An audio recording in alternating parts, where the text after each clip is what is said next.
All right. So today we stand in the week before Shavuos, which is Kabalas Hatorah, the accepting of the Torah, the famous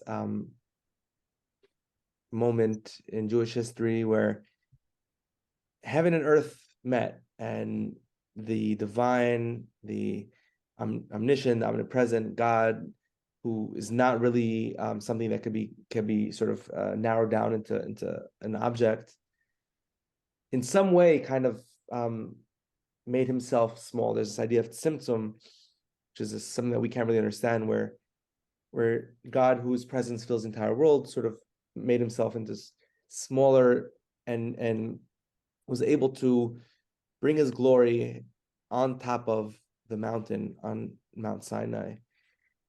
And in doing so, gave over the Torah, which is God's will, God's desire for the world, God's blueprint, and gave it over to us, the chosen people, the Jewish nation, whoever was standing at Mount Sinai, all the generations, and from that day on, we became the Jewish nation. Until that point, we were a wandering tribe, and on that day, we became Am Yisrael. We became the Jewish people.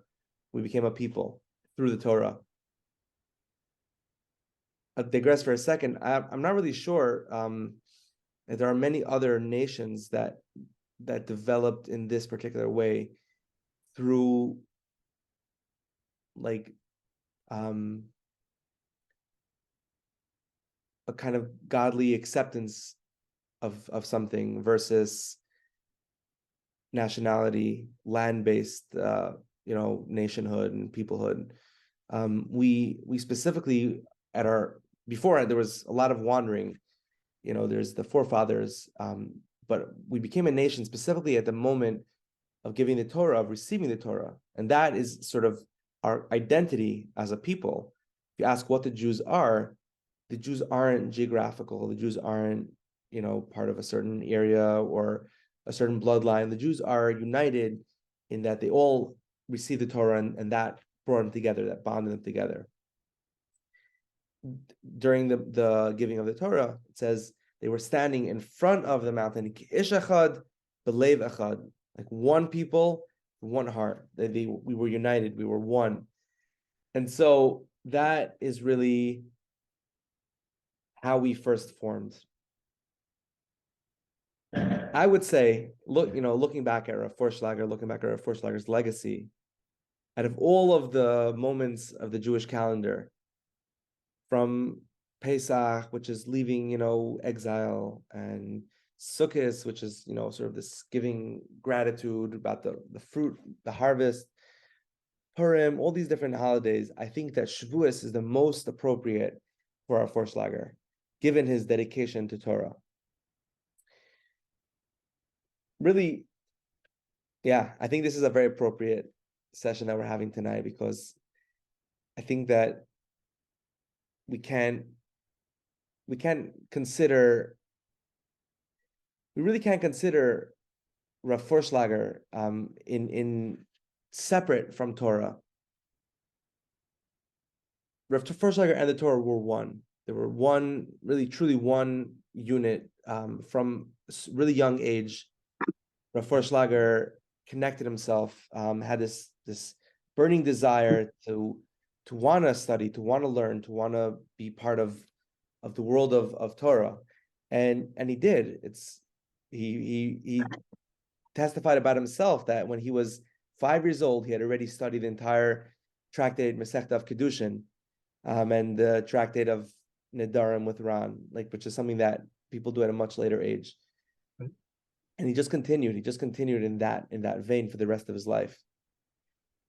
So Shavuos, Kabalas Hatorah, is really, it's appropriate. It's appropriate to discuss this tzaddik on this day. Now, I think that we a lot of people grow up with Torah in as a presence. Obviously, we're Jewish people. We listen to the Torah, we follow the Torah's laws. For many of us, but let's kind of delve in a little bit. What is Torah? Now, Torah has a couple meanings, the word itself. One of them is a guide, like hora, a guide. And so in that regard, it's Hashem's manual for how to live life, for how he's the creator. Hashem is the creator of the world. He created everything in it. And he wanted the world to run a certain way. He had a purpose. There's a reason for the world, the creation. And the reason is given down in the Torah. That is the reason. That is what's really for us to do, for us to live by, for us to go by. And so that's kind of one look at the Torah. The other one is it's Hashem's expression of love. Hashem expressed himself in just giving out from his own chachma, from his own wisdom, and things beyond. There's a lot of things in the Torah that's beyond. You need to do this and do that. It's Hashem gave this beautiful, godly wisdom, which he didn't have to. He could have easily just made it sort of a textbook. Do this, do that, follow this, like most textbooks are, most manuals, most things are not very interesting. But Torah is brought down. It's compared to gold, and it's compared to honey. And so I saw a beautiful explanation about why we have both. Why is it compared to honey, and why is it compared to gold? So gold, we're never satisfied, no matter how much somebody who has $100 wants 200. It says a person doesn't die. The person doesn't die with even half of his desire. And there's a famous story brought down, I think it was Ramesh Shapiro maybe, where he saw a very wealthy person had in his house a big china closet with silver dishes, silver candlesticks. He says, now I understand why it says that a person doesn't die with even half of his possessions. So you would think that if you have one and you want two, then you have 50%. It says because the mirror reflects the item twice. So now there's 2 candelabras and you want 4 and you only have 1. So you have a quarter of your desire. The point is, gold is something that we always want more and more of. But there's no tangible physical pleasure to it. There's nothing inherently enjoyable about having gold. Like, just have a bunch of gold and it sits there. Honey, sweetness is something that you experience pleasure. You go and you taste it. Children are drawn to sweet things because it's that pleasure sensation. But with honey, there's a point where it's too much sweetness. I'm done. It's too sweet. It's sickly sweet. And so the too much is counteracted by the gold. So Torah has both. It's sweet in its own, it's pleasurable on its own, and we're never satisfied with it. So that's kind of just going in a little bit about the Torah. And the Torah is very important. It's a very important thing. We recently started, there's a cycle of Rambam, and I recently had the pleasure to start for the first time learning Rambam. Maimonides, one of the great codifiers of Jewish law and Jewish thought. And so he starts off like the same way Perkei Avos starts off with the line of succession, the line of transmission of the Torah Shebal Peh, the oral Torah, which is, Moshe Rabbeinu went up to the mountain and Hashem gave him the Torah. Hashem gave him the Torah itself, right? The written, the Seres HaDibros and the written Torah, Torah's Moshe, and then he also gave him the mitzvah. The Rambam explains that mitzvah is the commandment and the oral explanation, the thing that's transmitted. Anytime there was one of the many traditions, the Tzaddokim, the Sadducees, who said, well, how do we know that the oral Torah is true? So maybe it's just the written Torah, that's all we have. So he explained to him, the rabbi, whoever it was, told him, come, let's study together. And first day he told him, this is an aleph, this is a beis. And then the next day he came and he says, no, this, what I told you yesterday is an aleph, is actually a beis. And this is a gimel. He just kind of mixed it up. And the person was like, no. How do you know? How do you trust me? There's no way really to divorce the oral Torah, the oral transmission from the Torah Shabbat. There's no way. We need to have both, right? Hashem gives the Torah. He gives the Torah specifically as a way, as a starting point. This is the word. This is Hashem's word, the Torah, and then this is a starting point to get to the next, to get to the full understanding. And the full understanding happens with, whenever you have an important thing to share, always pick up a phone and talk to the person. Don't send it by email. Like, a lot, it's lost in just the words.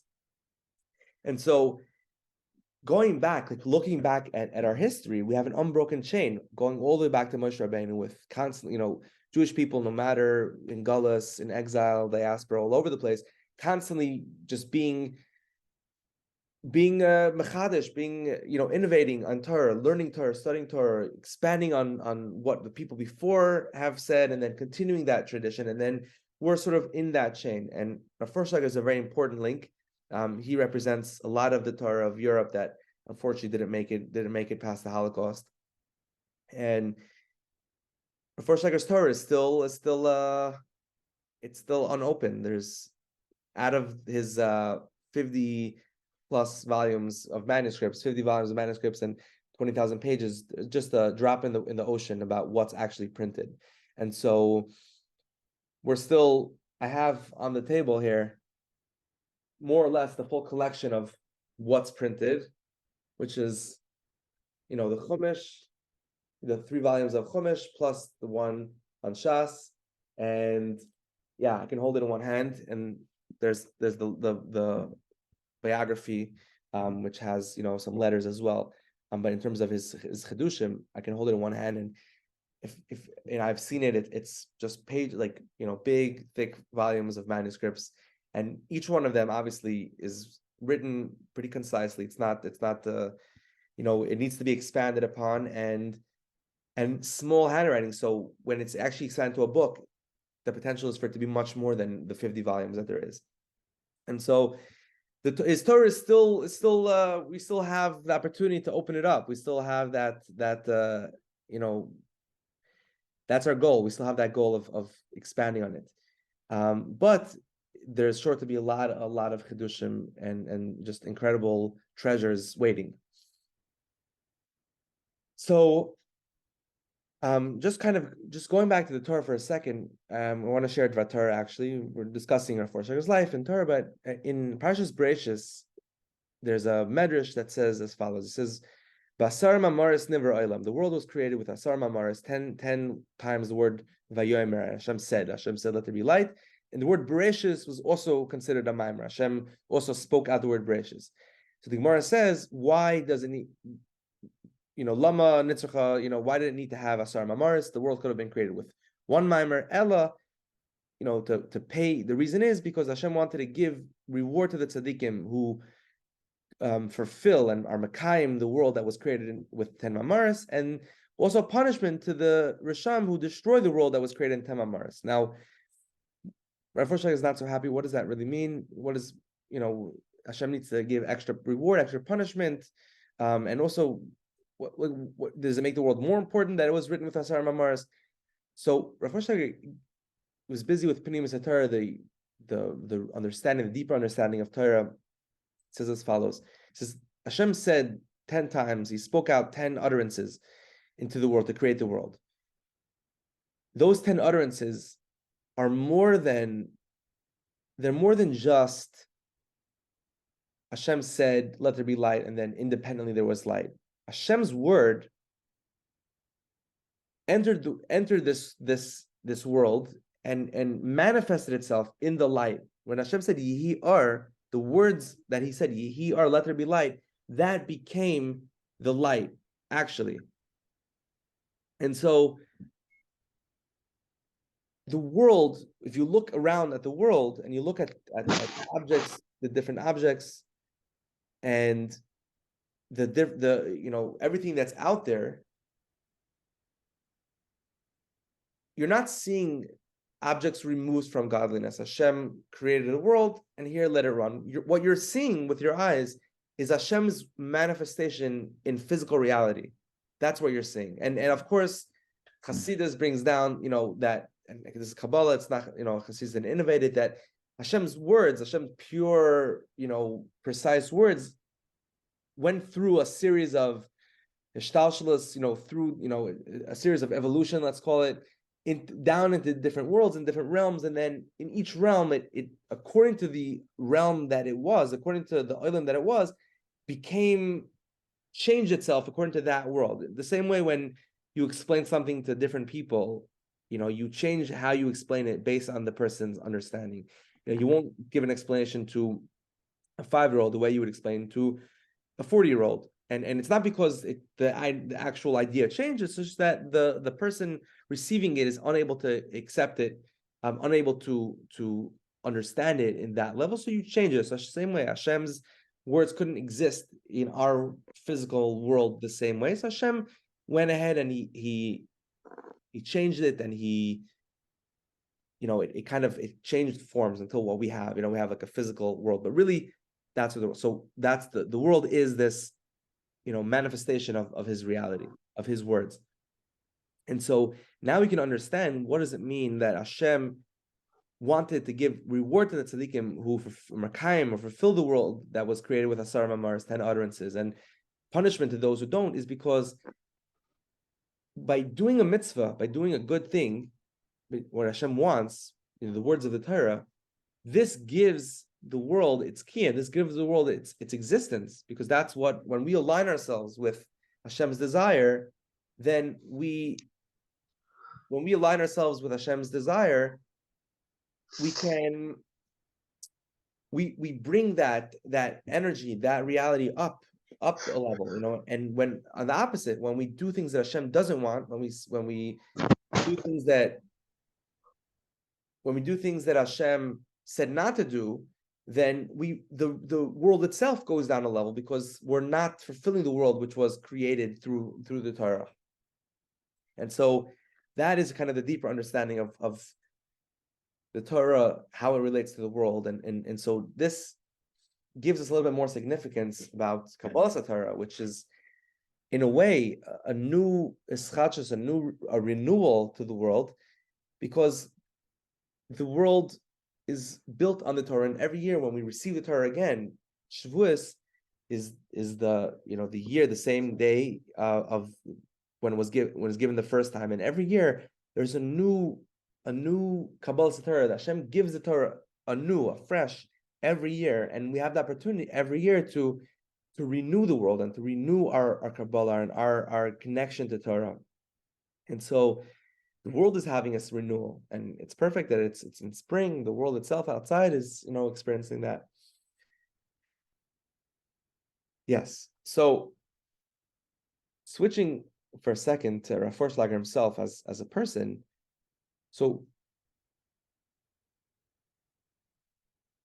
there's very few other tzaddikim that we can say had the same level of dedication to Torah. And I'm going to qualify that statement because it's a big statement, but all Rav Forshlager had in his whole life was dedication to Torah. That was it. It's pure, unadulterated dedication, and to the extent where he refused to do what most rabbanim, most scholars, Talmidei Chachamim do, which is have some sort of position of teaching Torah or being a Rav and paskening Torah, like kind of giving people guidance, advice. He refused that. He didn't want to do that. I think because he knew, and he said this actually, he knew that anytime you have that position, there is a certain level of compromise that you need to do, which a part of your day is focused on administrative work. If you're running a yeshiva, you need to make sure that the lights are on and that the yeshiva is funded and that everybody's doing what they need to be doing. So there's a part of your day where you're not able to dedicate yourself exclusively to Torah because you need to be focused on these other things. And so he didn't want to take those on because he knew that he would have to give up some of himself. He'd have to compromise some of that. And so because of that, he spent his entire life just focused on one thing: learning, trying to understand, trying to know the Torah, trying to understand what's going on, getting the deeper understanding in all realms of Torah. He wrote to a student who asked him if Nister, the Kabbalah and the hidden Torah, if that has the same rules in terms of learning as the revealed Torah. So in the revealed Torah, we have a long history of different svarim and different sages teaching, and so there's contradictions, and you have to answer them, and there's differences of opinions, and you have to sort of clarify it. And so, is the Kabbalah, is hidden Torah the same way? And he said yes. He said Kabbalah is the same exact thing. There's contradictions and there's questions, and there's difference of opinions, and you need to just delve through it and understand it in the same way, so you have a clarity in it. So that kind of is his sort of his legacy, his dedication. And in fact, he even refused to print his Torah. He refused to publicize his Torah. And when they asked him why he's not publicizing his Torah, why is he writing it if he's not publicizing, he said that if my Torah is meant to be publicized, Hashem will send his messengers, will send his shlichim. And indeed, I see with my own eyes, my own experience, that promise has been fulfilled. People of their own accord have discovered Rav Forshlager and come up to his legacy for many reasons. Everybody here on this Zoom is part of that category. People here are interested in spending, a night, an hour, trying to hear about Rav Forshlager's Torah, trying to live a little bit with his lifestyle, with his viewpoint. And so that's his promise. And something very, very profound about Rav Forshlager is how much he gave up for Torah. He really, really, when we examine his life a little bit, we realize that he really gave up a ton just to be fully devoted to Torah. He lost kids, in the war, in like the First World War. He never had a lot of money, like he never had a lot of means. Even when he lived in America, his father lost a lot of his money, so he wasn't able to support him, and he supported himself with very little, and he couldn't really afford much. And whatever he did have, he gave to get more svarim and to learn more. And it's a lot, it's really much. Like he barely slept. He slept like 2-3 hours a night. He didn't really eat very much. He really was hardly of this world. He suffered a lot. He writes in a lot of letters that he wrote to different people how much he suffered, just different medical things with his heart and his eyes, and he just, really, but despite all that, he was filled with one purpose, one dedication, the study of Torah. That's it. And so we in following his legacy, we don't need to give up the same. We're not asking anybody nobody's being asked to have his level of dedication to Torah. Obviously, it's something that high level tzaddik can do. We're simple people. We live in this world and we do what we can. But what we need to do, Kabalas Hatorah, Kabbalah is an acceptance, right? Kabbalas, you accept like a yoke on yourself. Kabbalah is receiving something, receiving this dedication to Torah. And I think that leading up to Shavuos, I think that hearing things is nice, like it's beautiful. Everybody, will end this year thinking, wow, amazing, what a tzaddik, but it has nothing to do with me. And I'm saying that no, like each of us in Kabbalas Hatorah is not just that we're, we sit in shul and we hear okay, we read the Seres HaDibros, Hashem, lightning and thunder and loud sounds and smoke, and Moshe Rabbeinu went up to the mountain and he accepted the Torah. That's a part of it. That's, the other part of it is the rest of the year. There's a story. Someone was asking by a wedding. He was never at a Jewish wedding, and so he was asking his friend. So how do you know who's the bride and the groom? How do you know the chassan and kala? How do you know who they are? So he says the kala is the one who's dressed all in white. That's how you'll know. You'll know that that's the kala. So he says, how do you know who the chassan is? He says the chassan is the one who goes home with the kala.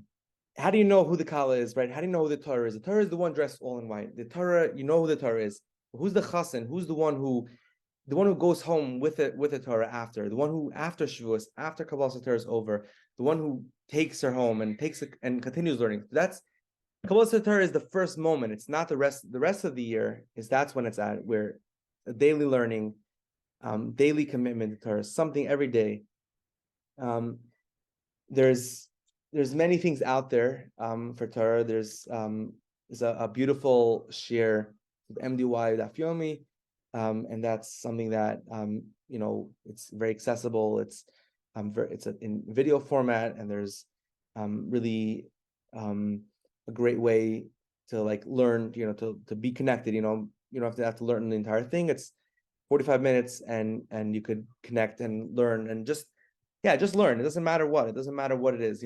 There's so many resources today. There's different apps like different Torah Share, Torah Anytime, and so there's so much available for Torah, and it's the least we can do to connect with obviously Hashem's word and Hashem's blueprint of the world, and also Rav Forshlager's legacy. And so Hashem should help that we should all be zoicha to continue in Rav Forshlager's ways. Rav Michoel Forshlager ben Rav Avram Moshe Kohen, and we should continue to connect to that and continue to learn his Torah and learn the Torah that he learned.